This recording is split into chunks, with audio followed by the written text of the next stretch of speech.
So you're looking for a dog trainer here in Wesley Chapel, Florida. Well, you're in the right place. We're going to walk through everything you need to know, from the unique challenges of our area to the exact questions you should be asking a potential trainer.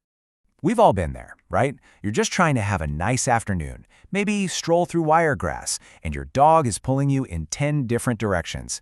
Having a dog who listens can make all the difference in actually enjoying all the cool spots our town has to offer. First up, let's talk about what makes dog training here in Wesley Chapel just a little bit different. It really comes down to our local environment.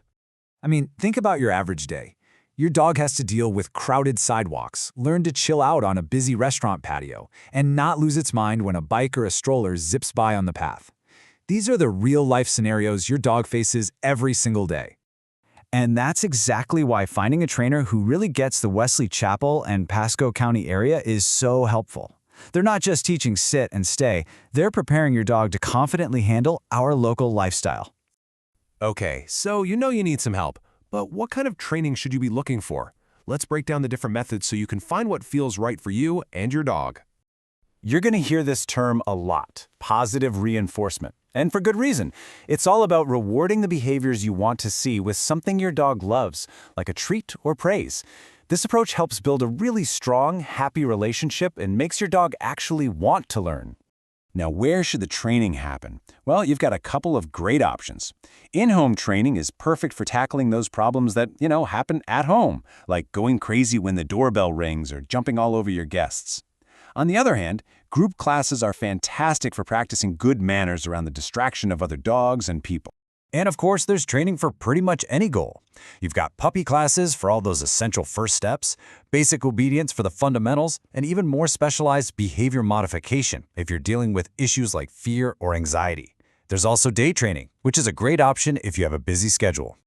With all these choices, how do you actually pick the right person? Let's talk about what you should be looking for in a professional trainer. Honestly, a great way to start is by looking at their credentials.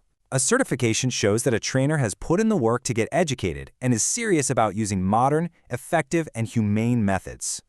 Here are some of the big ones you might see. Something like a CPD-DKA tells you they have a strong, tested foundation of knowledge. If you're dealing with more complex issues like serious fear, you might see certifications that point to a specialization in behavior. And this is absolutely crucial. The goal here is to build your dog up, not to scare them into behaving. Any methods that rely on fear, pain, or intimidation can actually make behavior problems worse and really damage the trust you have with your dog. So, you found a trainer who looks promising, and you're ready to reach out. What should you actually ask them? Let's arm you with a few key questions. Think of this as your little checklist for that first phone call. You definitely want to hear them talk about their methods and credentials, but also ask them how they'll create a plan specifically for your dog and how you'll both know you're making progress. And of course, get the details on cost up front. If you're dealing with a behavior issue, asking if they'll work with your vet is a great sign of a true professional. All right, let's talk budget. It's a practical thing we all have to think about. So, what should you expect to invest in dog training right here in our area? As you can see, the price really depends on the service. Group classes are usually the most budget-friendly way to get started. More intensive programs, like a board and train where your dog lives with the trainer for a few weeks, are a much bigger investment. This chart should give you a pretty good idea of what to expect.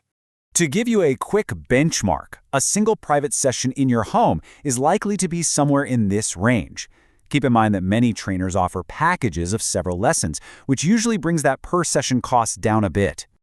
Okay, so you've hired a trainer and your dog is picking up all these new skills. Awesome. Now for the fun part, taking those skills out into the real world to practice. So where should you go? We're pretty lucky to have some fantastic spots right here. Pasco Palms Park is perfect for working on that all-important recall in a safe, fenced space. If you want to practice walking nicely on a leash around distractions like bikes and other people, Cruise Lake Wilderness Park is a great bed. And for a calmer vibe to really work on focus, the trails at Connor Preserve are just beautiful. And really, that's what this is all about. Putting in the effort now means you get to have more peaceful walks, more relaxing evenings at home, and a happy, confident dog that you can take anywhere in Wesley Chapel. Best of luck on your training journey.